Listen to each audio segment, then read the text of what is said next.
एक जगह देखा, गौएं पानी पीने के लिए लालायित हैं, तो एक आदमी बाल्टी से पानी निकाल तो गौओं को डंडा मारने लगा।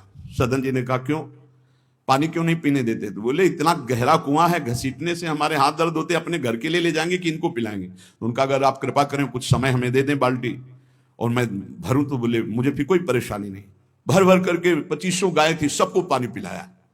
शाम हो गई, पानी खींचने में पिलाने में समय लगा, तो उन्होंने सोचा गांव में भिक्षा मांग लेते हैं और आज रात्रि कहीं एकांतवास कर लेते हैं, सुबह जगन्नाथ जी के दर्शन करेंगे। तो आयो मग गांव भिक्षा ले नई ठाव गयो, नयो रूप देखी को तियारी जी परी है, बैठो या ही ठौर करो भोजन निहोरी कहो, रहो निसि सोई आई मेरी मति हरी है, ले वो मुंह को संग गरो काटो तो न होए रंग, बूझी और काटी पति ग्रीव पे न डरी है, कही अब पागो मोसो ना तो कौन तो सो मोसो, सुर करी उठी इन मार्यो भीर करी है। बहुत कठिन है वैराग्य लेकर भगवान के मार्ग में परम दयालु स्वभाव श्री सदन जी जगन्नाथ जी के दर्शन करने। रास्ते में एक घर में आवाज लगाई भिक्षाम दे, भगवान की लीला। एक स्त्री निकली भिक्षा लेकर, देखा रूप, तो जो भगवान का नाम जब करते हैं, भगवान आश्रित होते हैं, उनका रूप अलौकिक होने लगता है। एक दिव्य आकर्षण होता है जो सबके चित्त को आह्लाद प्रदान करता है, क्योंकि आनंद स्वरूप भगवान का निरंतर चिंतन होता है। उसके प्रभाव से मुखाकृति में एक अद्भुत लावण्य, एक अद्भुत आकर्षण होता है। वो स्त्री ने देखा कि नवयुवक भिक्षुक तेजस्वी, वो रीझ गई, देखते ही रीझ गई, और उसने कहा कहीं मांगने की जरूरत नहीं, आप यहां बैठो और भोजन करो। सदन जी ने कहा हमें पाना तो है ही, जब आप पवाने के लिए कह रही तो पवा दीजिए। स्वाभाविक, क्योंकि अभी वैराग्य मार्ग में निकले। उस स्त्री ने प्रार्थना की, भोजन बना के पवाया और कहा प्रभु यदि आज रात्रि ही विश्राम कर लें तो आपको क्या, सुबह जगन्नाथपुरी चले जाइए। आपने उस स्त्री के विशेष आग्रह को स्वीकार करके उसके घर में शयन करना स्वीकार कर लिया। जब उसके पति सो गए तो रात्रि में उठ करके आई और आपके पास आकर बोली कि मैं आपको देख करके काम से पीड़ित हो चुकी हूं, अतः आप मुझे स्वीकार कीजिए और मैं सदा सदा के लिए आपके साथ के लिए चल दूंगी। सदन जी ने कहा यदि तू मेरा गला भी काट डाले तो भी मैं तुझे स्पर्श नहीं कर सकता, क्योंकि तेरा पति है। अच्छा, उसने गलत अर्थ ले लिया। उसके भाव में आया कि अगर पति है तो ये स्पर्श नहीं करेंगे, अगर पति ना हो तो स्वीकार कर लेंगे। कुआ मदांधो मदना तो रोवा, अंधों में भी अंधा कौन है? बोले जिसमें काम जागृत हो जाए। वो ऐसे काम से व्याकुल हो गई कि सोते हुए अपने पति का बिल्कुल भी प्रियता न रखते हुए गला काट दिया और आकर बोली सदन जी से अब मुझे स्वीकार करो, आपको पति का भय था ना, गला काट दिया। सदन जी ने कहा कि तू कितनी नीच है, जब तू अपने पति का गला काट दिया तो तू कितनी नीच है, इतना सोचा है? वैसे ही मैं तुझे स्पर्श नहीं करता, अब तो तुझे देखना भी नहीं। तो स्त्री ने कहा मुझे ऐसा मत समझो कि मैं तुम्हें भी बख्श दूंगी, तेरे कारण मैंने अपने पति का गला काटा है, तो फिर तू भी नहीं बच सकता। तो सदन जी ने कहा क्या कर सकती हो? तो उसने कहा मुझे स्वीकार करो, नहीं उच्च स्वर से अभी हल्ला मचाती हूं। माया का विचित्र तांडव, और मैं जोर जोर से सबको कहूंगी कि ये मेरे साथ गलत करना चाहता था, मैंने रोका, मेरे पति ने रोका, मेरे पति का गला इसने काट दिया, इसलिए अभी कहती हूं मैं आजीवन तुम्हारे साथ रहूंगी, मुझे ले चलो। सदन जी ने कहा गला कटवाना बर्दाश्त है, लेकिन स्पर्श नहीं कर सकता। ये सब चूकों की चूक का पूर्ण आहुति, इससे पूर्णता हो गई। मैं धर्म के विपरीत नहीं चल सकता, तू चाहे मेरा गला तू काट दे या समाज से कटवा दे। सदन जी भगवान के भक्त थे, उनके भोले भक्त होते हैं भगवान के, ज्यादा बुद्धि नहीं लगाते हैं, नहीं तो रुकना ही नहीं चाहिए था, या उसी समय भाग जाना चाहिए था, भागना चाहिए था। वहां बैठ करके उपदेश नहीं, जब ऐसी घटना है तो भागना चाहिए था। जब वो कि प्रश्न करने के बाद जब सदन जी ने कहा कि तुम्हारा पति है, तुम ऐसा कैसा दुराचारपूर्ण भाव रखती हो, तुम मेरा गला काट दो तो भी तुम्हारा स्पर्श नहीं कर सकता।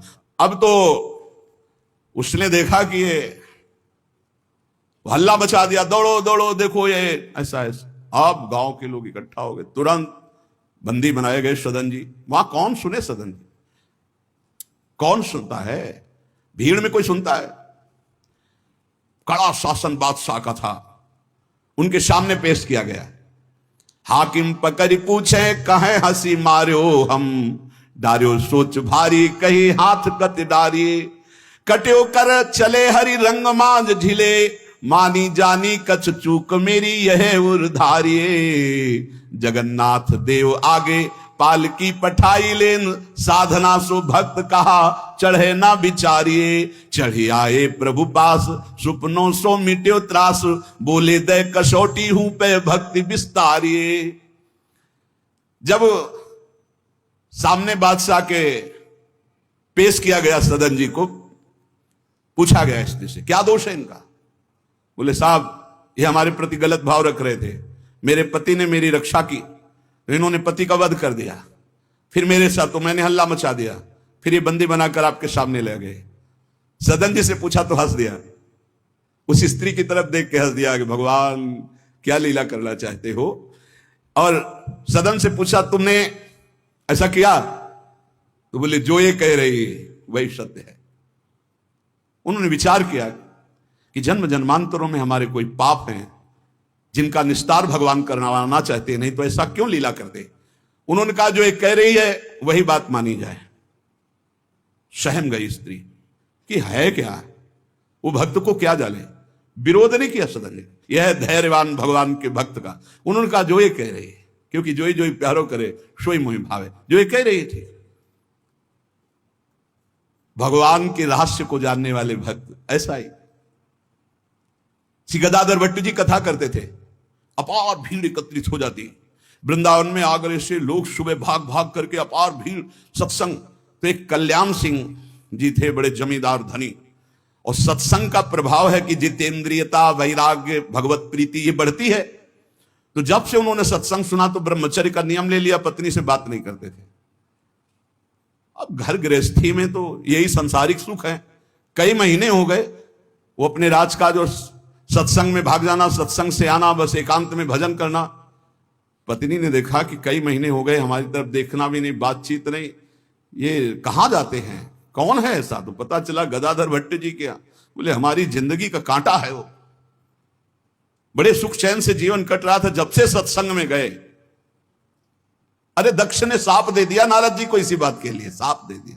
2 घड़ी से ज्यादा कहीं तुम टिक नहीं सकते, जाओ साप देता हूं। तो नारद जी ने कहा 24 दूनी 48 मिनट में तो हम बड़ा काम कर लेंगे, तुम साप दे दो कोई बात नहीं। उसने सोचा कि मैं ऐसा मुंह काला करूं गदाधर भट्ट जी का कि कोई सुनने ही ना जाए, तो जब ये कथा नहीं सुनेंगे तो फिर हमसे प्यार करने लगेंगे। इसी ताक में थी कि कैसे क्या करूं। तो देखा उनकी गली में एक भिखारिन मांग रही थी, फटे पुराने कपड़े पहने, गर्भवती थी।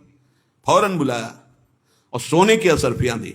अरे वो तो गली में मांगने वाली सोने की असरफियां मिली। अरे मालकिन तो उनका एक काम है, जितना तू धन कहेगी तुम्हारे परिवार वालों को दूंगी, बस एक काम कर, तू जा करके कथावाचक, जहां मेरे पति कथा सुनने जाते हैं उनका नाम गदाधर भट्ट है, वहां जाके बीच सभा में कह दो कि वैसे तो रोज आते थे और जब से ये हो गया तब से आ नहीं रहे, इसका पालन पोषण कौन करेगा। बस वो समझ गई थी इतने में सब भक्तों की श्रद्धा खत्म हो जाएगी। गली गली मांगने वाली उसको इतना स्वर्ण मुद्रा मिल गई, वो फूली हुई गई और कहा पंडित जी, पूरी सभा ऐसे लगी थी। नजदीक जाके जब ये नहीं रहा था तब रोज आते थे, जब से गर्व रह गया तो आना ही बंद कर दिया, इसका पालन कौन करेगा। बोले बैठो बैठो, बहुत दिनों में आई, बैठो, जिसने गर्भ दिया वही इसका पालन भी करेगा, तुम चिंता क्यों करती हो। खुश खुश शुरू हो गई कि यार ऐसा बड़े त्याग वैराग्य, बड़े उच्च कोटि के महापुरुष गदाधर भट्ट जी बड़े त्याग वैराग्य की बातें करते हो, ये हालत है पीछे की। अरे कुछ लोग कहने लगे हम तो कहते ही थे, शोरगुल शुरू हो गया। और कुछ भक्त थे जो प्राण समर्पित किए थे, उन्होंने कहा ऐसा नहीं हो सकता, ऐसा कदापि नहीं हो सकता, कोई षड्यंत्र रचा जा रहा है। तो उनमें बहुत श्रद्धावान और समर्पित थे, उनको बिल्कुल चैन नहीं पड़ा। सोचा अगर सामने से कुछ तो फिर हमारे ऊपर गदाधर भट्ट जी की, और वो समता प्राप्त पुरुष, जैसे सदन जी ने कह दिया जो ये कह रही वही सत्य है, ऐसे उन्होंने कहा कि तुम चिंता क्यों करती हो, जिसने गर्भ दिया वही पालन करेगा, बैठो तुम आराम से सत्संग सुनो। सामने ऐसे तिरछी चितवन से जाकर उसको बुलाया, गदाधर भट्ट नहीं देख पाए, नजदीक गई, पीछे मंच के ले गए, कहा सत्य बोल, कभी तो जानती इनको, कभी मिली है। वो घबरा गई क्योंकि दसियों लोग पीछे पहुंच गए जो श्रद्धावान थे, बोल सच्ची। तो उनका मैंने तो कभी देखा ही नहीं है इनको, ये हमारे पास क्या आएंगे। खोल के दिखाई, इतनी असरफियां मुझे मिली हैं और इससे ज्यादा मिलेंगी। इस बात के कारण मैंने सोचा मेरे परिवार का, अरे तू परिवार के पोषण की सोच रही, लाखों की श्रद्धा की बात है, किसने दिया? बोले कोई कल्याण सिंह है उनकी पत्नी। कल्याण सिंह ने जे ही सुना, गदाधर भट्ट जी ने रोका, सत्संग का मतलब क्या है? बोले सभा में बोल। गदाधर भट्ट जी ने कहा कुछ कहने की जरूरत नहीं है, ये सब भगवान से प्रेरित है। कल्याण सिंह का, तुम हमारी आज्ञा का पालन करो, अपनी पत्नी को कठोर शब्द नहीं बोलोगे, लेकिन गृहस्थ धर्म में हो, अपने धर्म का भी तुम्हें पालन करना चाहिए। उस कल्याण को शांति किया और उसको और भेंट दी और कहा जाओ तुम अपना सुखपूर्वक जियो। जैसे महापुरुष जो स्थिति होते उसमें सबको लगने लगा था। उन्होंने कहा बैठो बैठो बैठो, जिसने गर्भ दिया वही पालन। अब वो तो कह रहे हैं भगवान को लेकर, और लोग समझ रहे हैं कि मामला है। ऐसी सदन जी ने कहा जो ये कह रही वो सत्य है, क्योंकि वो समझ रहे हैं कि भगवान कुछ दंड देना चाहते हैं, तो मैं क्यों बचना चाहूं। भक्तों का बड़ा विचित्र स्वभाव होता, समझ पाना बड़ा कठिन। उन्होंने कहा जो कह रही है सत्य है। जो हाकिम था उसने जब देखा तो उसने कहा मेरा हृदय कह रहा है कि इनके चेहरे से लगता है ऐसे नहीं है, पर ये जब स्वयं स्वीकार कर रहे हैं तो दंड देना ही पड़ेगा। तो इस अपराध का क्या दंड होता है? बोले दोनों हाथ काट लिए जाएं। यहां से दोनों हाथ काट लिए गए, लेकिन उनकी मुस्कुराहट में फर्क नहीं पड़ा। 22 बाजारों में कोड़े मार मार करके बेहाल किया जा रहा है। हरि बोल के सिवाय एक शब्द नहीं निकला ठाकुर हरिदास जी के। आप विचार कीजिए, भक्ति में कितनी शक्ति है, कितनी अपार सामर्थ्य है। इतनी बार कष्ट दिया गया प्रहलाद जी को, एक बार भी हरि से शिकायत नहीं की। हर बार हरि हरि हरि, हर समय। मतलब बलिहारी है इन महाभागवतों की, जो भगवान के लाडले हैं। माया पर विजय प्राप्त करके दिखा दिया इन्होंने कि चाहे जितना सताओ, हरि के भक्त में ना हरि से प्रश्न है और ना सामने वाले पर कोई शिकवा शिकायत। दोनों हाथ काट लिए गए, मुक्त कर दिया गया, इसलिए कि वैष्णव है, भगवत भक्त है। अपराध बन गया तो हाथ काट लिए गए, उनको जेल आदि नहीं, भगवान के शिष्य। अब रक्त श्राव हाथों से हो रहा है। जय जगन्नाथ, जय श्री हरि, जय श्री हरि। यात्रा नहीं रुकी जगन्नाथ जी की। जगन्नाथ जी ने तत्काल अपने पार्षदों से कहा मेरे महाभागवत सदन जी आ रहे, तुरंत पालकी लेकर जाओ और उनको बैठाल के लाओ। जगन्नाथपुरी में प्रवेश ही किए थे कि पालकी लिए हुए पार्षद दौड़े, कौन से सदन जी हैं, सदन भक्त किनका नाम है? तो उनका सदन तो इस अधमदास का नाम। पालकी पे बैठो जगन्नाथ जी। अरे उनका कैसे पालकी, भगवान की भेजी हुई पालकी में। पालकी को साष्टांग दंडवत किया ऐसे कि भगवान की नहीं, जबरदस्ती भगवान के पार्षदों ने उठा के पालकी में, जय जगन्नाथ। सदन जी सोच रहे कौन सी लीला है, वहां हाथ कटवा रहे। या इतना बड़ा सम्मान कि किसी को नहीं मिल सकता। जगन्नाथ जी के पार्षद पालकी लेकर जब जगन्नाथ जी के सामने गए तो आंख में आंख मिलाई और कहा प्रभु इच्छा तो थी कि हाथ जोड़कर आपको, पर अब हाथ ही नहीं, तो ऐसे ही जीव किया। तो जैसे स्वप्न में दुख मिला था जागते ही खत्म हो जाता है, ऐसे ही कोई पीड़ा नहीं, कोई हाथ कटे नहीं, पूरे नवीन हाथ और साष्टांग भगवान को दंडोत। भगवान ने कहा कि तुम हमारी कसौटी में पास हुए, जाओ तुम्हारे द्वारा इस जगत में भक्ति का विस्तार हो। जो तुम्हारे लीला चरित्रों का गायन करेंगे, जो तुम्हारे भाव, तो तुम उनके अंदर भी जैसी तुम्हारी सामर्थ्य भक्ति की, वैसी भक्ति की जागृति हो।